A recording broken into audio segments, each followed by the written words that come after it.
Welcome back to Pasadena In Focus. I am your host for the holidays, Nick Rivas. On today's episode, we are stepping out of the studio to talk with Pasadena Fire Department, Pasadena Beautiful, as well as our Shop Local and Pasadena Humane segments.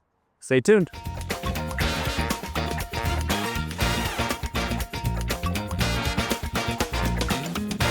It's Pasadena In Focus. Tonight's guest, Sara Edwards. Keith Williams.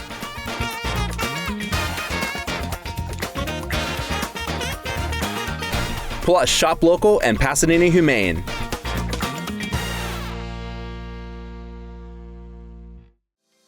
First up on the show, we have Sara Edwards with Pasadena Beautiful. We are joining her here today at Wednesday Weeders here at Pasadena Senior Center. Pasadena Beautiful started in 1960 by a group of volunteers who basically wanted to preserve the street canopy of Pasadena. Pasadena Beautiful Foundation is a licensed nonprofit. It is all volunteers. We have people from the business community. We have just retired folks who want to join and keep Pasadena really looking green and fresh and replanted where needed. And it's just a vibrant group. We're always looking for more people to join. Some people think I can't join because I'm not retired. We have a lot of professional people, financial planners, etc., CEOs on our board. So it's a very active group and we're always looking for new members. So what we do is we assign a park a week.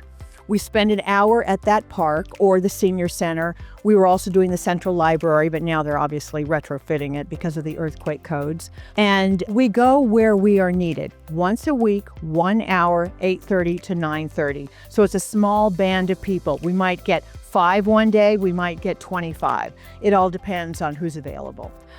We looked at the senior center. We thought it looks pretty good out front because they do have gardeners, but it's by a bus stop. So there was a lot of trash and debris in the kind of the bushes around the corner, which is where we were today. And so we gather up weeds for composting and all the trash and call the city and they pick it up.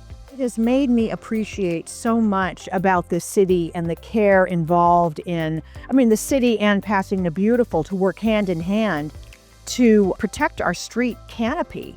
And we really are unique in that way. In so many other areas, Beverly Hills or Studio City, they're cutting down trees and we really fight to keep them standing. I just feel that especially Mayor Gordo and the whole group in Pasadena, I think they have our backs. They have the community's backs and we respond to that and we act in kind. And it gives you such a good feeling. And friends called me from Boston when I moved back out here saying, "You live in a gem of a city." And I said, "I do, and I'm now part of a group that is working to protect that."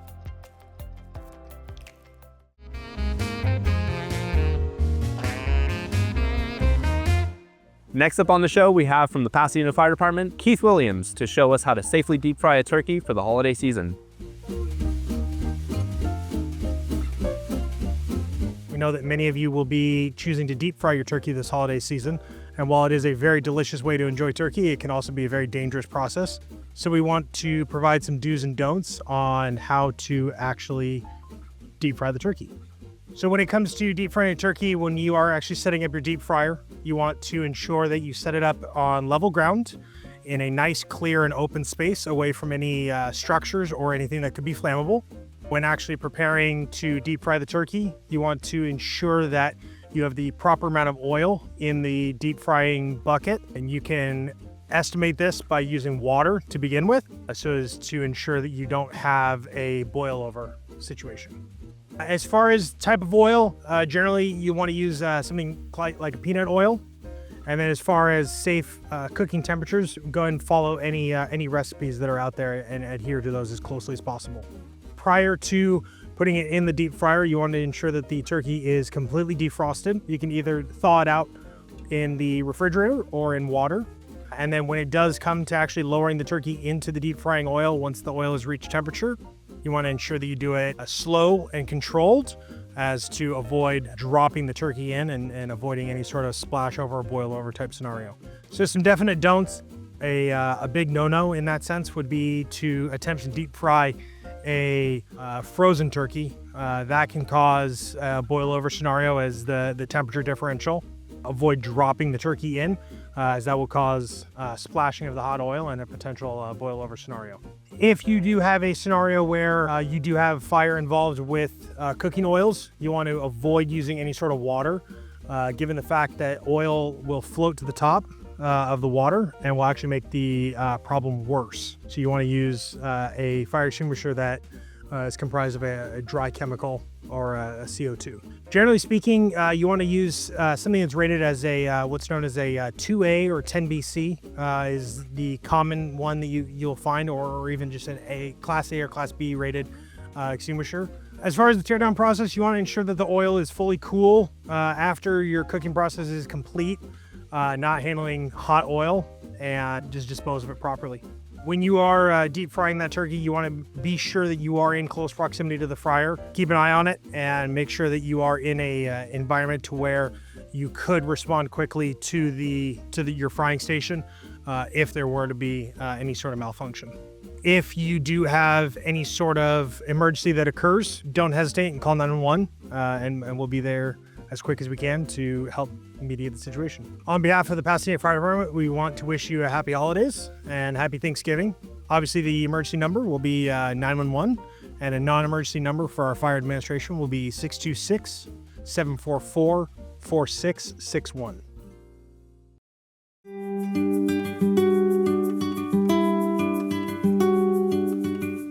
Hi there, everyone. My name is Sari. I am here at Pasadena Humane with a very special senior. His name is Waffles. He is a very sweet 10-year-old German Shepherd. He came to us here at the shelter because he was actually an owner surrender, but while he's been here, he's honestly just blossomed under our care. He definitely loves to take some pretty epic naps, but when he is outside of his kennel, he is as lively as could be. So if you're someone who's looking for someone who is a little bit maybe slower paced at times, but can definitely keep up with you and your lifestyle, I would recommend adopting Waffles here. He is one of the sweetest dogs that we have and just a wonderful, genuine senior pup. So during November, we're actually waiving adoption fees for dogs like Waffles that are over 5 years old. So if you're interested in adopting a senior animal, come on by. And next year we have Jet. He is a 9-year-old black German Shepherd here who came to Pasadena Humane actually as a stray. A Good Samaritan found him wandering the streets of Pasadena and brought him to the right place. So here he's been with us since just before Halloween, and on his notes, honestly, everyone says he is just so affectionate. He loves to lean in for affection. He is clearly enjoying some hot dogs and cheese and loves his treats at the moment, but he is someone who's looking for a family with older children and will likely need to be the only dog in the home. So if that fits you and you're interested in a wonderful, adorably eared German Shepherd here, come on by and meet Jet. During the month of November, we'll be waiving all adoption fees for dogs and cats 5 years and older, just like this guy.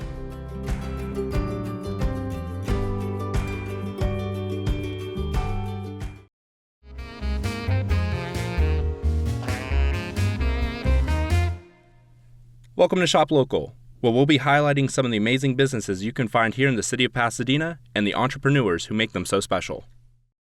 So, A Noise Within Theater started in 1991. We're right about to hit our 35th anniversary, which is amazing, very exciting. We started in this tiny space in Glendale, and our first production was William Shakespeare's Hamlet. And slowly over time, we grew, and then we moved here to this current space in 2011, and we've been here ever since. So we're located in a historic building of a mid-century modern design created by the same architect that made the Kennedy Center and Radio City Music Hall. Our theater has 324 seats, so we are what you consider a mid-size theater. The shape of the stage is very intentionally unique. It's called a thrust style stage. So the stage comes out into the audience and the audience is seated on 3 sides. This is awesome because there's truly not a bad seat in the house, and every single audience member gets a very intimate experience with the actors. You feel very close and feel very present with them. It's also a bit of a hearkening back to the most popular stage style during Elizabethan times. It would have been similar to the kind of stage that William Shakespeare's original acting troupe would have performed on. So there's multiple levels of history there. As a theater, we say that we produce classic theater with modern magic. So we tend to gravitate towards these older, what one might call classic plays, but then layer onto it a modern perspective or some kind of modern sentiment, viewpoint onto the older script. For example, this coming February, we're going to be doing William Shakespeare's Richard III, which is a 400-year-old play, but we're setting it in the 1970s, and our Richard will be played by Anne Noble, who's female, who is differently gendered than the original role. And we're really excited about the new layers that will bring to this very old story. So December's right around the corner, so we're soon to be opening our annual tradition of A Christmas Carol by Charles Dickens. Our particular adaptation was created over 10 years ago by our artistic director, Jeff Elliott. I especially love our production of A Christmas Carol because it's really all ages friendly. It's perfect to bring your kid, your son, your daughter, and enjoy the classic story through their eyes. Or you can come with a buddy, a date, grab a glass of wine, and enjoy this really high quality world-class piece of theater of this classic British novella. We also have our annual relaxed performance of A Christmas Carol coming up, which is a really great opportunity for patrons to come that might not otherwise get to enjoy a theater play. We relax the environment, the lights and the sounds are softened, and some other mild modifications are made to create a more sensory-friendly, inclusive environment.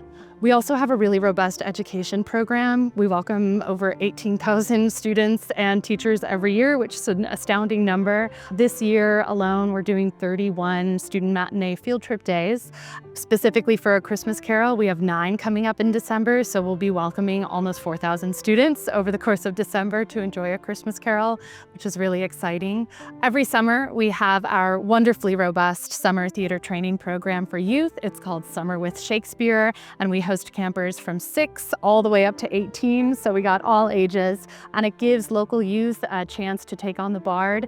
On our main stage, we do the big Shakespeare classics, Hamlet, Midsummer Night's Dream. This summer we're doing Julius Caesar, which I'm really stoked for, and it's a great time. As a director of education, it's my favorite time of the year, so yeah, really fun. You know, we're a professional theater, and we really prioritize community. And the community that we've cultivated specifically at this location over the last 15 or so years has gotten really strong and continues to grow. There's something about our plays, our productions, that keep our patrons wanting to come back. We have a resident artist model, meaning we have a team of actors and designers that we feature in our productions time and time again. So patrons enjoy coming back and seeing those artists reappear in a new show and watch their artistry grow. It's really important to us to bring theater to young folks in the area, bring some life into their curricular studies back at school, get them away from the desk and into a live experience, cell phone free, that gives them an opportunity to be present in the moment, enjoying a story with their peers, and leaving with a little new piece of understanding about the human experience. That's something that I feel is really powerful about the work that we do here at A Noise Within.